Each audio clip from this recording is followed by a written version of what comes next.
and welcome back to the channel. Today I'm talking about my first career pivot, and this comes in many different ways. I decided to pivot careers to do my master's degree in something different from what I did as my bachelor's degree, and it also meant moving countries, so it's gonna be an exciting one.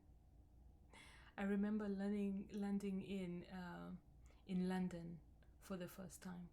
The excitement, the fear, the independence, and then loneliness. Hi, I'm Lydia. Excuse me. On this channel, I share real stories about life and practical tools for navigating life's transitions, because change is inevitable, and none of us have to feel alone while we grow. Well, moving countries felt brave.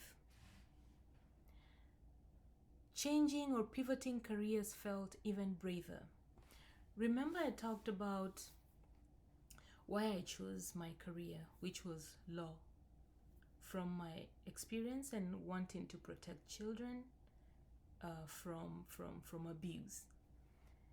And so, after working for about 3 years, I felt this shift in me that I was not doing the right thing. I was not where I was meant to be. I was not fulfilling my desires. I was not aligned with my innate strengths. I was not aligned. There's something that was constantly telling me I needed to do something different. I think maybe because it was more corporate in nature, but I felt like I'm more mission driven. So I wanted to go to the mission oriented kind of work. So I chose to do international development management, and I applied online to several schools, and I ended up applying to the University of Westminster in London, and I ended up having a full scholarship, and that was a very exciting time. So this was my first real career pivot. I was pivoting into law and the application of it on the commercial side of things, from being a company secretary, legal officer, that structure of work, wanting to do more of development work. I talked about having to volunteer for a children's organization while I was working, and I realized as I was volunteering that is where my interests were. That is what I was really into, not chasing the files and going to court and stuff like that. So this meant that I needed to pivot, and this opportunity came it was an opportune time, and it allowed me to do something that I felt was going to be long term for me. So my bravery in pivoting careers, I didn't even have the name, by the way, that I was pivoting careers. That was not a language I knew. I just knew that I wanted to change something. So that bravery did not cancel culture shock or identity confusion or missing something and everything very familiar. I felt disoriented and excited at the same time. I felt empowered and disillusioned at the same time. I felt in the right place and felt alone at the same time. I mean, all these emotions, all these feelings came together. And I didn't feel prepared for how it would feel, how much rebuilding takes, how this independence sometimes feels like isolation. A new country, a new system, a new version of me that I did not know how to explain. I did not know how to everything was internalized. I didn't know how to verbalize it. I didn't know how to name or tell anyone what I was going through, you know? A mixture of all these. Everything happened without me being prepared for it. The change happened very fast.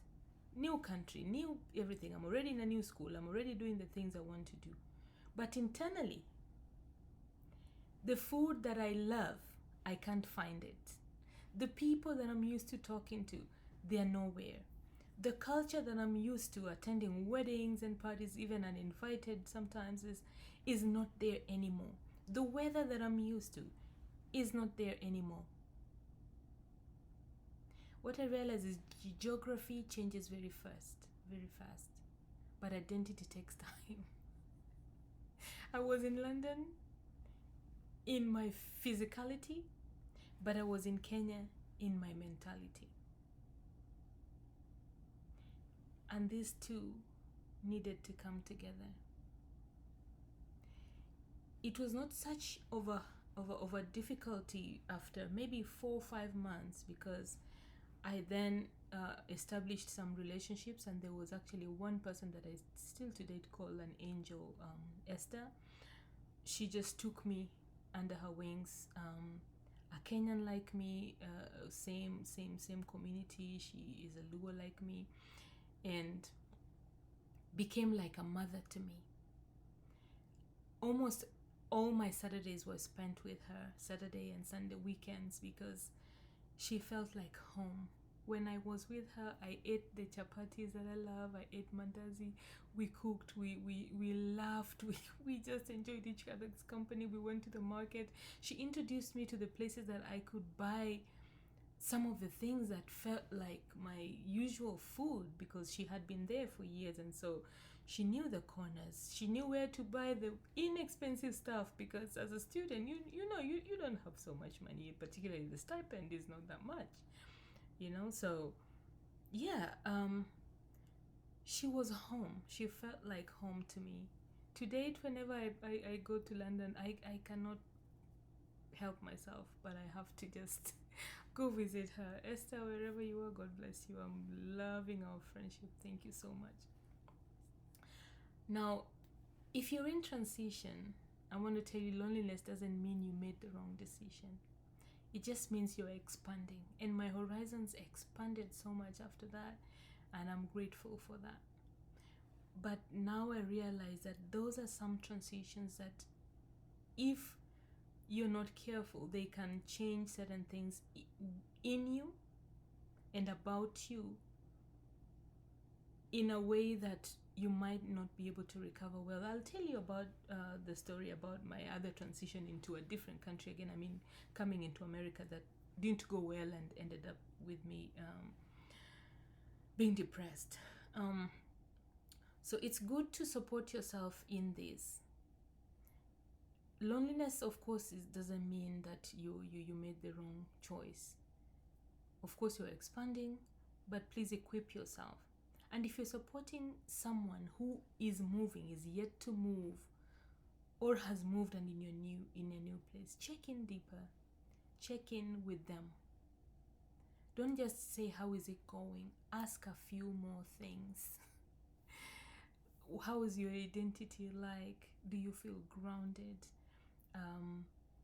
Have you found someone to help you navigate the difference in cultures? Because reinvention is beautiful, very beautiful, I can tell you, but it is not effortless. And that effort can use some support. That's the end of that story. I can tell you more later if you ask. But if this story resonated, subscribe and come back tomorrow, because I'm telling this journey in order. One chapter at a time, one season at a time, one transition at a time, so you can learn to pick out, okay, yes, that's a transition.